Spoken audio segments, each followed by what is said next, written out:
کابل کې د پاکستان سفارت څخه د ویزې اخیستل شپه او ورځ انتظار او کمیشن باندې کیږي.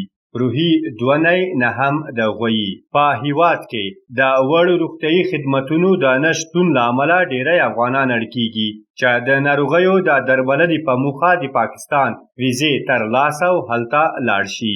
هره ورځ په زرګونه افغانان پاکستان ته ځي او په کور دننه د پاکستان ویزې اخیستل ورته خورا ستړې چاره ده. هغه کسان چې د خپلو ناروغانو د درملنې لپاره د پاکستان ویزې ترلاسه کوي اړ دي چې په ساعتونو انتظار وکړي. د 2 او 3 ورځې په موده کې توانیږي چې غوښتنلیکونه وسپاري. د سید احمد په نوم د پاکستان ویزې یو غوښتونکي له روحي سره په خبرو کې ویلي دي د شپې 11 بجې کابل کې د پاکستان سفارت ته راځو.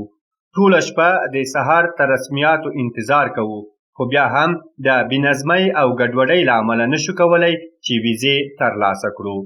د سباون په نوم یو بل کس چې د خپل ورور د درملنې لپاره له خوسته کابل ته راغلی دی وایي 4 شپې کیږي په کابل کې د پاکستان ویزې لپاره پروت یم. د شپې له 12 بجو تر سهار انتظار کوم، خو بیا هم نه یم توانېدلی چې ویزه ترلاسه کړم. دغه کس وایي چې د سفارت اړوند امنیتي کسان پیسې اخلي او بیا خلکو ته ویزې ورکوي. ویل کېږي چې امنیتي کسان له $100 نیولي بیا تر $200 پورې کمیشن اخلي او د 2-3 ورځو په موده کې ویزې ورکوي. ویزه اخیستونکي شکایت کوي چې په کابل کې د پاکستان سفارت او افغان حکومت له دغه ستونزو خبر دي، خو د حل لپاره یې تر اوسه کار نه دی کړی. دوی داسې کیسې هم لري چې د ویزې په اخیستو کې د ځنډ، ګډوډۍ او پیسو اخیستل لامل شوي دي چې بیړني ناروغان ژوند له لاسه ورکړي.